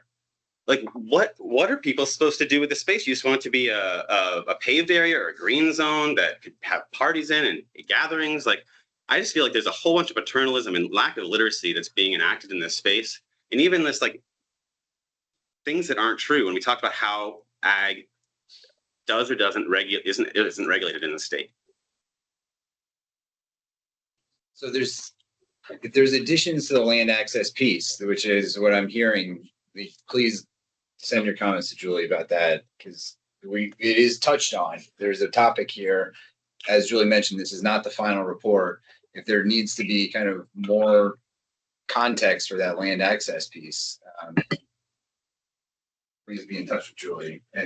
Would you be all right with us moving on to the Yes. next? Yeah. Okay, so because the next question is the rebuttable presumption. Okay, I did have a question Yeah. about the clarity that we might need. Yep. Because, I've always, like, those people that are potentially impacted, they're up for renewal. Mm-hmm. We know that the plot that they have now can no longer house 125 plants. It can only house 50 plants. Do we renew that license? Do we condition their license? I mean, how do we kind of take into consideration who's enforcing that? And, are we supposed to license people that we can see based upon their business plan, they're going to be impacted by a 50-foot setback? And then also, if a town were to vote to reduce that setback, do they notify us? Do they, what sort of role do we play? Do you think that we should propose a grandfathering of people? I mean, it seems to me like the question may repeat itself no matter what, Yeah. like whether it's a new license or not, or kind of a renewal. If we can see based upon the business plan that they're submitting that they are not going to be able to do what their business plan says because of this setback, are we still allowed to grant that license? Right. And if so, who's really enforcing the setback? So, I mean, just some clarity around how the town communicates with us and under what do we have to condition licenses? Yep. Okay. So here's where we get into the rebuttable presumption. And this is probably the longest kind of narrative of this report, where I talk about the importance of why it was so important to have outdoor cultivation, the environmental impact that exists with indoor versus outdoor cultivation. And this is a lot of this is taken from a meeting we had July 15th, 2021. If anyone wants to go back and watch that, we had some presentations from Efficiency Vermont and members of the Department of Ag and others for that. And why we felt promoting outdoor cultivation, in addition to the sort of legislative intent, was so important, as the other piece is the environmental aspect. I also added in here the things that we learned from Ben Verardi about the changes to or the potential changes to the Farm Bill and cannabis rescheduling, because these are all things that could actually have, if they were happening now, they would have a significant impact on the way we're having this conversation. I mean, who is growing what where under what name, hemp versus cannabis, is likely to change, and how it's viewed by the federal government is likely to change. And so that could change all of this calculus. So I wanted to make folks aware of that based on the conversation that we had with Ben. But re-existing laws, for example, in Essex, if Jason is functionally prohibited from participating in the adult use market, he can go back and start producing USDA license. He could get a USDA license like he was doing for years before on the same property. So the point that's the exact point I'm trying to make here is that, the more restrictions we have for cannabis producers could, one, just send them either back into the illicit market or into the hemp market, which is regulated like farming, both on the federal and appears to be the state level. So the nuisance question does not go away. The problem that we're trying to address here in terms of nuisance doesn't go away. And that's because the aromatics of both what we consider hemp and cannabis are the same. It's the terpenes that are in them. You could certainly grow hemp to be heavy in certain terpenes, the stinkiest ones if you want, if that's what your market wants, if that's what your hemp market wants. It does not address the nuisance issue at all. So I kind of set up this conversation with all of the things that are going on, talk a little bit about odor. I have a citation to add. I have to go back and find the link, and talked about a couple of things around odor that are true for both hemp and cannabis, even though they're regulated differently. One is that law enforcement canines cannot smell the difference between hemp and cannabis.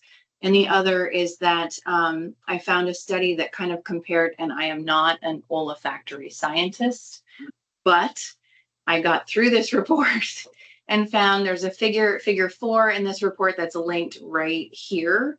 Talks about the measure of a scent inside a room that's growing cannabis that's fully mature, and compares it to other community and agricultural smells. So that 1,700 plants in that, according to that chart, is equal to a kilogram of garbage and like household community waste, 1,600 chickens or 30 pigs. Like, it just makes a comparison of the odors. So I just think that that's really important to demonstrate in terms of the conclusion I came to is in part because of the relationship to hemp that cannabis has and how we regulate hemp and how the aromas are emitted and come from both cannabis and hemp, that it should maintain that rebuttable presumption. That's the conclusion I came to looking at all of those studies. I don't want to,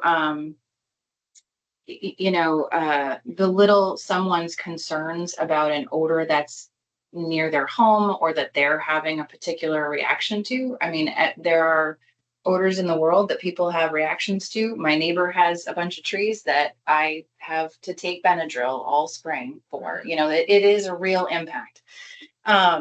So I don't want to belittle somebody's experience with odors, because they can have a real stress response to them.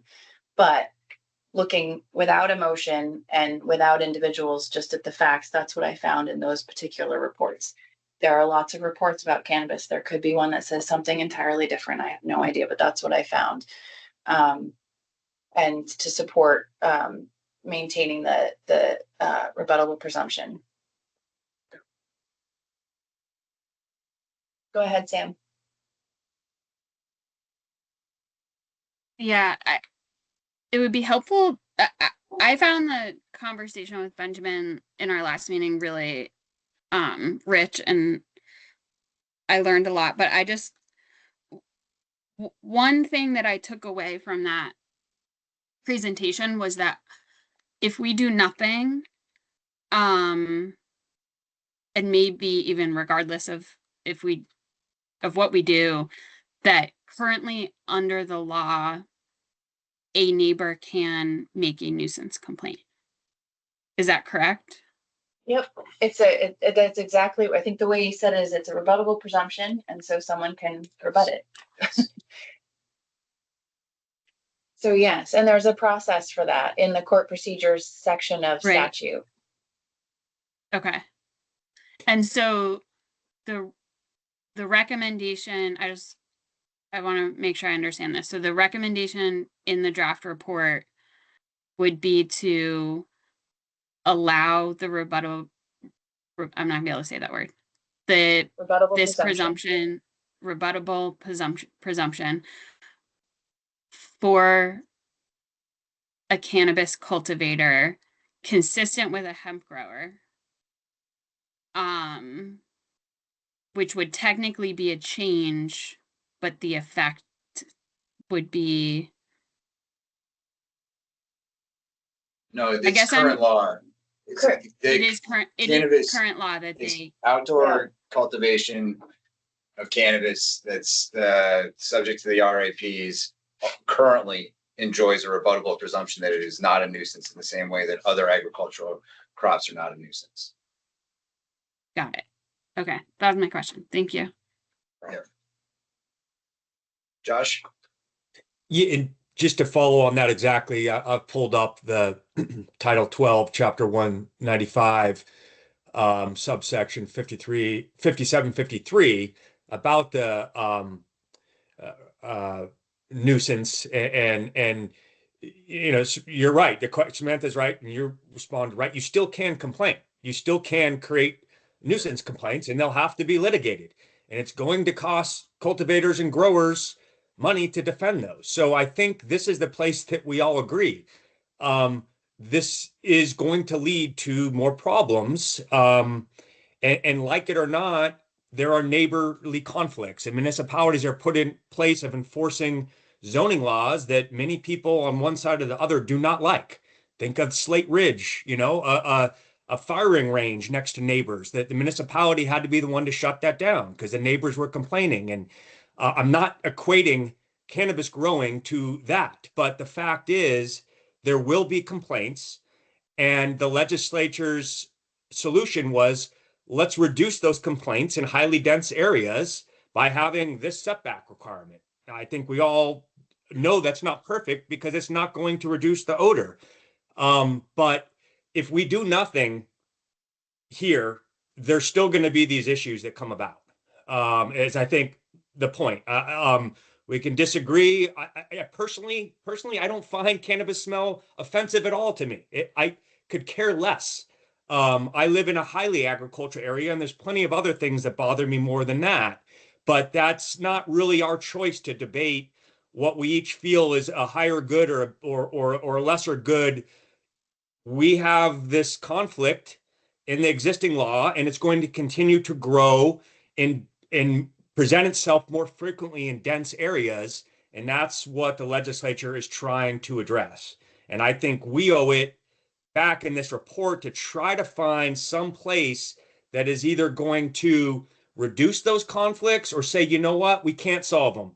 And I don't know who's going to win out better on that, because if more conflicts arise with more density and more housing growth, this rebuttable presumption may be all open for discussion in a way that others don't like. So I just feel like that's where we're at, and sort of debating who's right or wrong, and that just really doesn't matter at this point with what we've been charged to do, because the conflict is there and it's going to continue to exist and perhaps grow with more encouraged development in certain areas of our state to address a housing crisis that also affects people of limited means and of underserved needs across the state. Josh, can I put you on the spot for a second? And this question was better suited towards the Williston zoning administrator, but we ran out of time then. If we all assume that the intention of the setback was to reduce cannabis cultivation in densely populated residential neighborhoods, is there a better definition? I mean, is there a better way to get at that problem other than a setback that applies to both residential neighborhoods and non-residential neighborhoods? I mean, is there a way? I mean, again, they started out by saying anything connected to municipal wastewater or anyone where there's at least 200 people within a mile radius or something. I forget the exact distance and population density, but they were trying to get at densely populated neighborhood. They couldn't find a legal mechanism, so they just said setback, 50-foot setback standard everywhere in Vermont. Right. I wish I had the answer, because I think, unfortunately, you can imagine someone that isn't commercially growing, right? They're just recreational. They're growing 3 plants in their backyard and they're on a teeny apartment lot, and they have the right to do that. A neighbor might complain about the smell, but there's nothing the neighbor could really do because they're not commercially growing something and don't have a license through you. And so I don't know what the right density level is. I don't know, is it a 500 square foot outdoor plot or smaller? I don't know, because I think we cross the line when we're saying, as an individual, I have a right to grow X number of plants, and yeah, they can stink and you can do nothing about it. But once you get a license to be a commercial grower and you have neighbors complaining, even under the agricultural nuisance presumption, you still can elicit these complaints and lawsuits, and it can cost people a lot of money, and businesses could get shut down and neighbors won't be happy and the town won't have solutions. I think that's where we are. And so what gets solved and who's sort of punished by the resolution here is what we're debating. Right. Yeah. There was no resolution in the committee either about how better to define what they were trying to achieve. I wouldn't say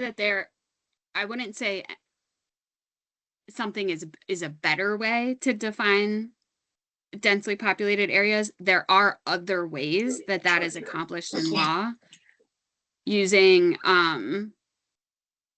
census blocks, for example,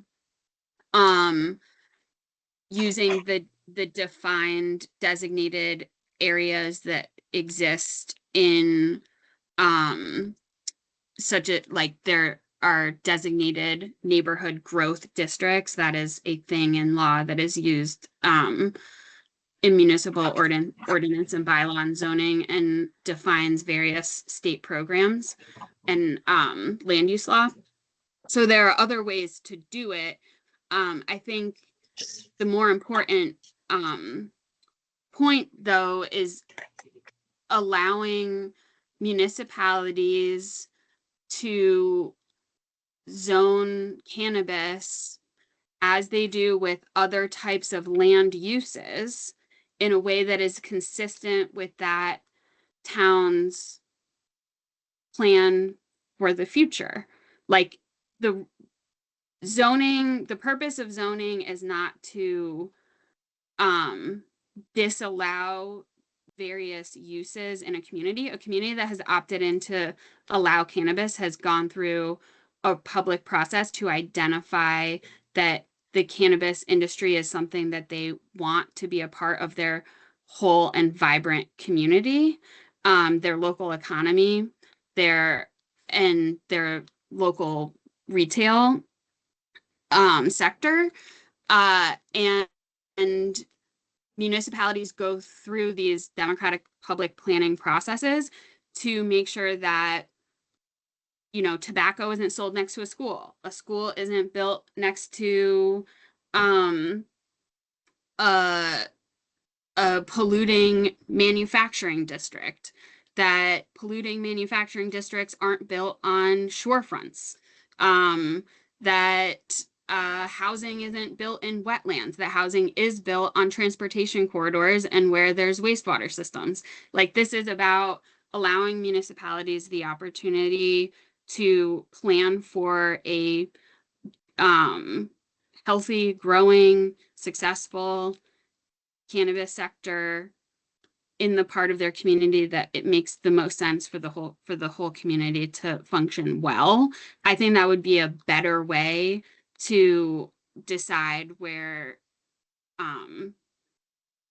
these businesses are appropriate to have or not. Then I think like density is like kind of arbitrary, especially in a low population state and one where for many municipalities their clear and most pressing priority is to increase density.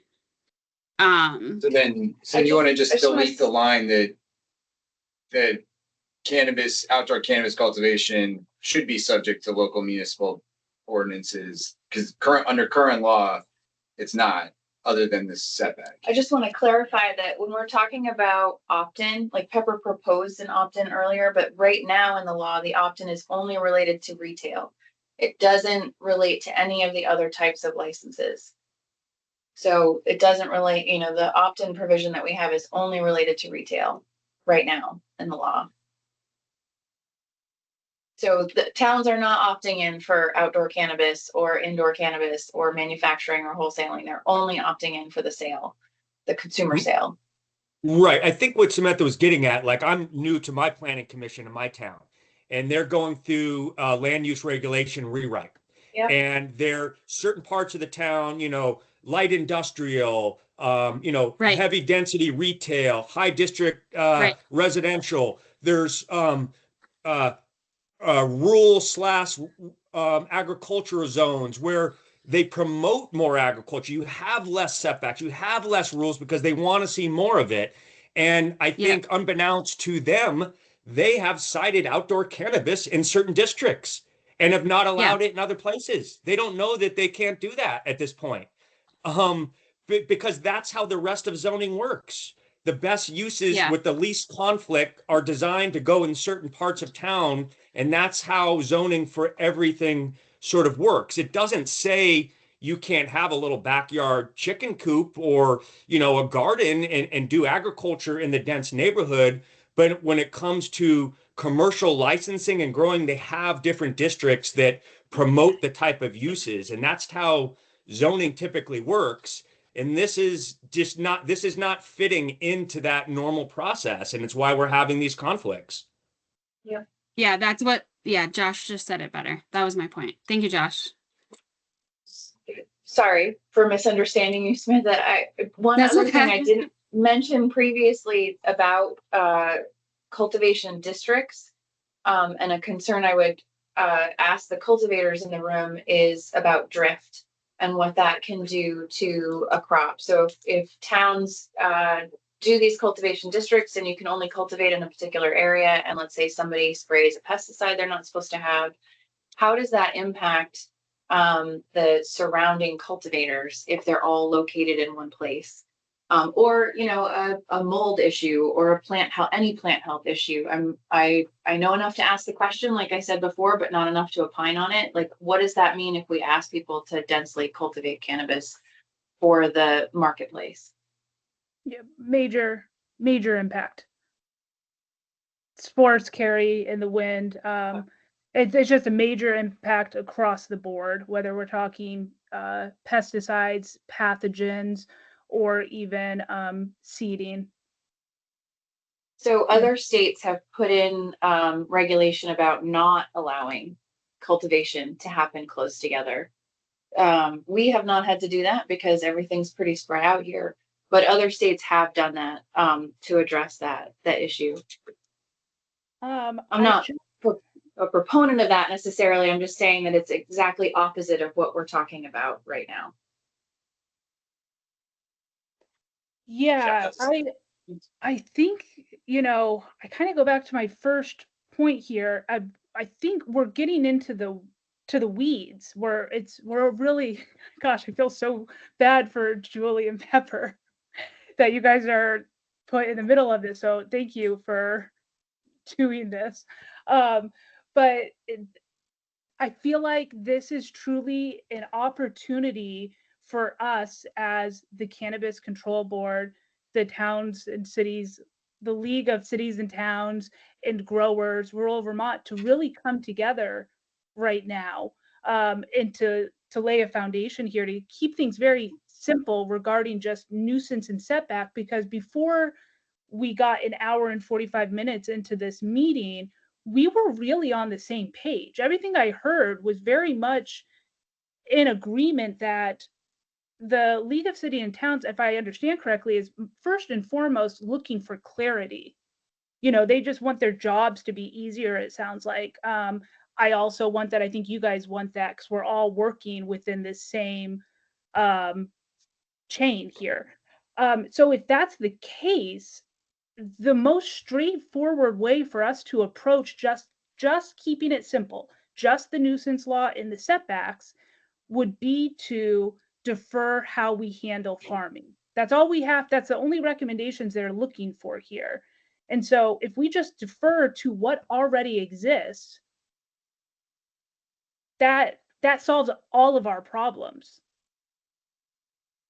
Is it true? It doesn't.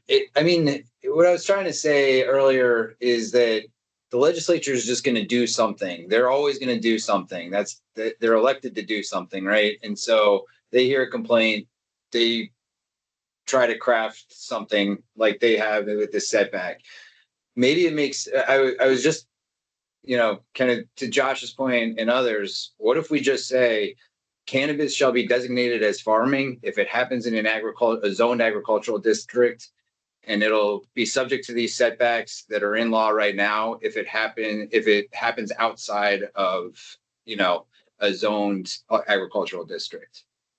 So no setbacks, no cultivation districts. Just kind of like try to default to the system that most towns are familiar with already. I totally agree with that in theory. I'm curious about how much of the zoned agricultural districts is like NRCS contracted with NRCS, is land trust land. Like, does that make the universe of land you can actually cultivate on even smaller? And like, to Ben's point, does that then? Well, it would still kind of allow clarity to the towns. Yeah. Like, it's not like you have to have your light industrial, your agricultural, your residential, and a cultivation district. It's just whatever you determined is your agricultural district.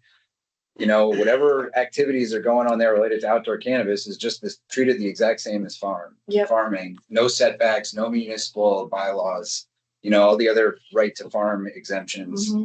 And then if you are outside of that district, then you have the 8 exemptions that were granted by the legislature, and you've got this 50-foot setback you got to negotiate. Right, because although, they're going to do what they're going to do, all we need to do is give the recommendation. And if we can answer all of our problems with these two simple things, you know, and that is just the most straightforward way. You know, that's just the most straight path forward. Yeah. Yeah, I think my first reaction to that is that sounds like a simpler approach. I would want to confirm that that is in fact a simpler approach with attorneys and planners. Yeah. I mean, to me, it sounds simple, but then of course, like, I don't know what all of those 82 kind of benefits of right to farm are. So, Right. And again, it's Right. not for me to pick and choose which ones I think should apply. It's for the legislature to do that. But if we're going to make the recommendation, it'd be nice to at least know what it is we're recommending. That also Jeffrey's hand up. sounds Someone like has had their hand up it for a would- while.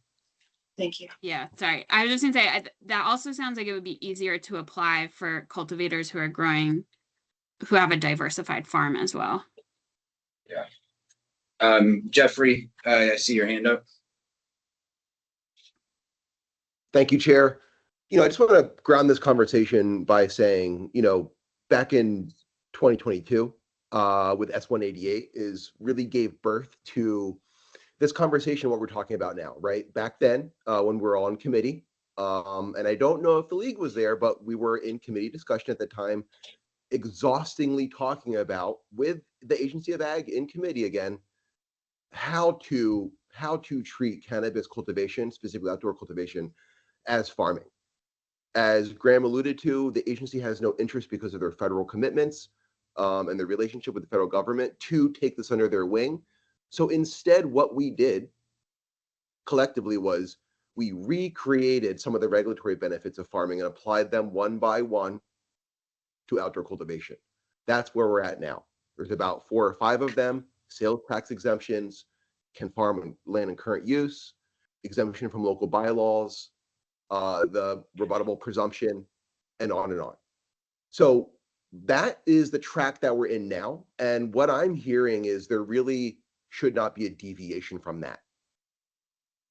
And the last point I want to make is I understand localities may have some, I don't know, issues understanding state law or new law that passes. I think that's completely understandable. There needs to be a process for towns to understand new statute that comes in the, falls into place. I want to make the point on record, though, that this widely is seen as a moment of progress here in Vermont. We should take pride in this policy. Other states try to emulate what we're doing, specifically to outdoor cultivation, and there is no confusion from licensees. They have enjoyed clarity and understanding what this means for them. So, it sounds like there might be some work to do with localities and understanding this. But I just want to share that within licensees and cultivators, they very much see this as a moment of progress for them, and things are clear. And I would suggest that we don't do anything to change that situation. Thank you. Just got to pause for a time check. Julie, how much more? One more section. One more section is around advertising. No, if we want to get to advertising, but around outdoor siting, it's just the whether or not there should be additional authority for the local control commissions. Okay. Well, I noticed that Jill joined. I think the Vermont Medical Society's main interest in this is around advertising. We have 9 minutes scheduled left. So I just want to give Jill an opportunity to talk about advertising if you want to, or if you want to keep down this path, Jill, feel free. Otherwise, I kind of want to allow you to.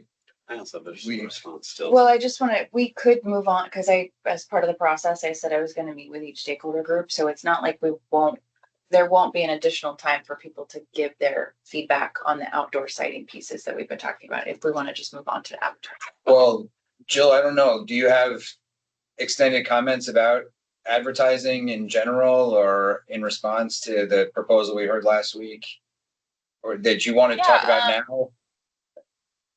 Sure. I mean, it's up to you. I know that you're pretty involved in this conversation and maybe you want to finish it. What I sent over to Julie yesterday was just some responses to Sam Bellevance's proposal. So we had some questions, but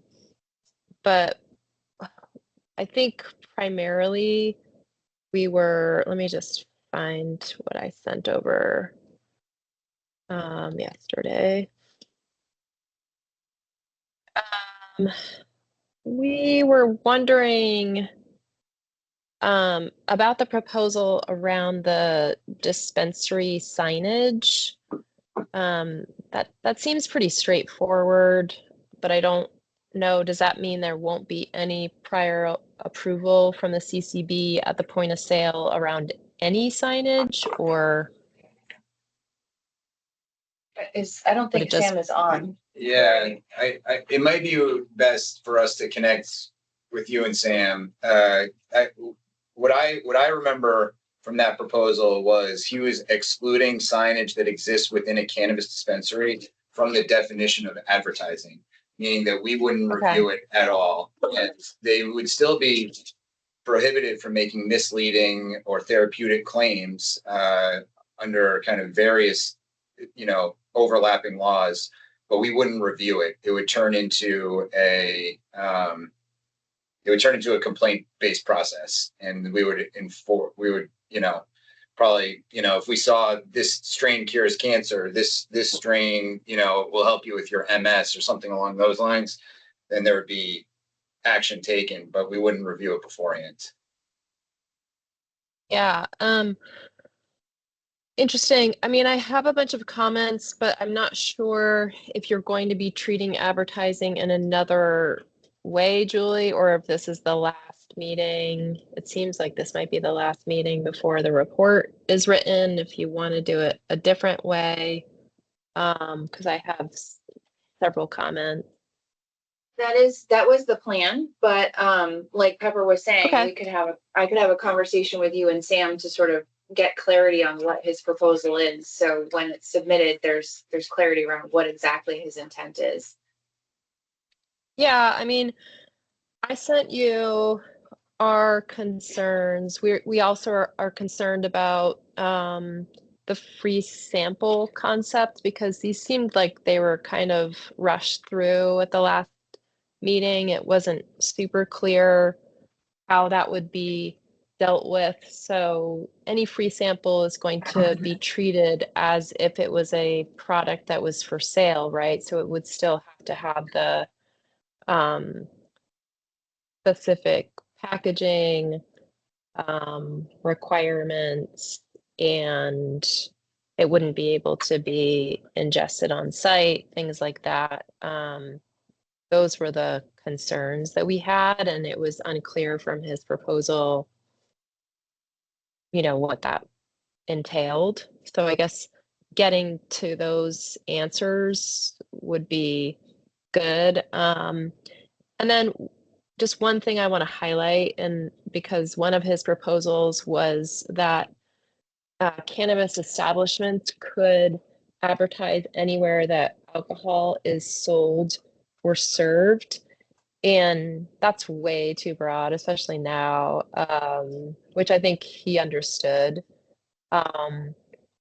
But if you look at DLL rules, they actually require that any point of sale alcohol advertising is that prior approval is needed by the Department of Liquor and Lottery before that signage is hung up. So just flagging that, because I think a lot of times they're saying that they want the cannabis retailers had said that they want the cannabis advertising regulations to look like alcohol. And in this case, it already does in the point of sale. And we would just say that, we probably would be fine if it was in 21 and over establishments. But again, we would just want to better understand how that would work, because these seemed like we just had to respond really quickly, and so we haven't had time to do that work. But I can wait for you to do follow-up, or to whatever you want to do. I guess I just wanted to know how you plan to finish that part of the report. Yeah, thanks, Jill, and thanks for joining today. I know, the VMS interest in this is probably more narrow just to the advertising piece, and this whole other broad conversation is happening. Do you want to talk about process from here on out? Yes. So, is there time for closing statements from the public or from working group members? Why don't you do your process and see if it addresses, So my plan was for this to be kind of like the last public meeting, and then to set up meetings with each stakeholder group on the work group, so that you could have time to talk about these proposals with your various groups, because I know most of you represent much larger groups of people, and then produce the final report. I wasn't planning on doing a sort of closing meeting. Yeah. We didn't do that with medical. So yeah. So that is my plan. And I was planning to reach out to folks to set those up for the first week of the new year, since this report is due January 15th now. Great. Does that work for everyone here? I mean, I'd like the chance to speak. There was no warning that we're going to be called into another conversation. There was no, say, last hands for conversation or anything. So there's an opportunity to speak to what we were speaking to. I'd like to keep speaking. Go ahead. I haven't read that study you put out, but the 1,700 indoor plants. But just to get us 1,700 plants. These tier 1 and tier 2 outdoor producers are limited to 125 to 250? I forget what the tier 2 is. So we're talking apples and oranges, and that's also indoors where smells are concentrated, etc. So it's just be mindful of that. I want to revisit our charge because I think it's been a little mischaracterized. I'm going to read some of the statements, which I think means that we should be talking about how can outdoor settings regulate. This is the outdoor setting work group. Summarize the impact of establishing various setting requirements to existing licensed outdoor cultivators. That can be any setting requirement we want to discuss. Address whether and how to authorize municipalities to establish local cultivation districts. So whether. And we're saying no, they shouldn't be authorized to do so. And I just want to, one of the lines I heard, this whole thing about clarity is really concerning to me, and to be honest, quite frustrating. It feels a little like gaslighting, because I heard you say we want municipalities to zone with similar land uses consistent with a town vision, and you want clarity. There was tremendous clarity. We had the Essex person come in here and said, whenever I have someone coming outdoor setting, I know it's not in my hands. He said, whenever someone comes and I said, get a farm determination. If you're a farm, it's out of my zoning board's hands. He had a remarkable amount of clarity on that. And I think if you were going to want to zone cannabis, outdoor cultivation cannabis, similar land uses, you would be saying that we want to let it regulated like agriculture at the town level and at the state level. There's an incredible amount of consistency there for producers and for towns. We know what to do. It makes sense. You're cultivating a plant. It's the exact same thing. So I guess there's a little bit of confusion for me, and I'd seek some clarity on where the discrepancy is. Where's the conflict there? Like, 'cause I'm hearing, like Jesse was saying, from Old Growth, that there's a remarkable lot of like consistency in the direction we're pushing. I'm feeling some either misunderstandings of like how zoning and ag regulation read the RAPs works, and or some like conflict between you saying that you want to zone it similar to other land uses, have it be regulated, but you're growing a plant outdoors in the ground. What other land use do you want to zone it to? If not ag, and not have it regulated like that. Can I make a comment as well, which is you're getting clarity on VLCT's position is not actually required for this report. We need to have clarity. We need to consult with them on any proposals that we create around this charge. So, I just like this back and forth is not useful to us. Do you have a clarity from them on what they're asking for? Because what I'm not, and even the clarity on the mission of the group, if part of the parties here is saying that's not the mission, we're not here to talk about whether or not it should be regulated as agriculture. Isn't that very germane to the conversation we're having and the actual report we're going to be putting forth? Our VLCT was put into this working group because they have impacted parties. And so when we are trying to summarize impact, they are the conduit to kind of helping us understand the impact from the town level. And so, we just need to consult with all of the various parties around the recommendations, and that's what we're doing. We're trying to put recommendations out on the table. We talked about some today, and we're trying to assess what the impact of that is going to be. I guess I'm wondering, can you put out a series of optional recommendations, and the working group members could say, well, we prefer this one or we prefer this one, and one of them would be like, regulate like agriculture, and provide the rest of the status of agriculture in law. We've heard that very clearly. Right, but I haven't seen it in your recommendations. Well, that was the purpose of this conversation, right? So we put some things out and got feedback on them, including that it seems like the cultivating community believes that it should be regulated like agriculture. Got that, 100%.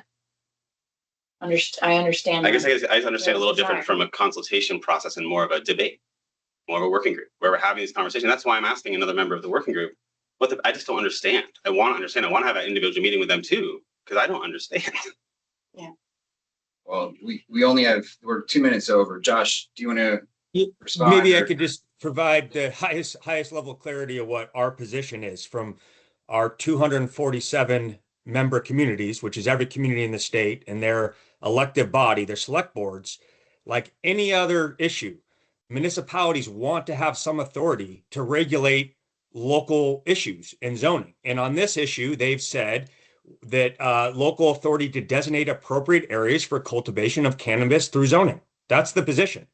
We want to allow it, and communities want to allow it, but they want to have some authority to regulate appropriate areas for cultivation through zoning, just like anything else.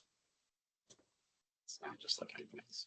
So but that's not what we were asked to dive into on the weeds in this working group. But that's the wholesale policy position of 247 municipalities that the league advocates for on this issue and any other.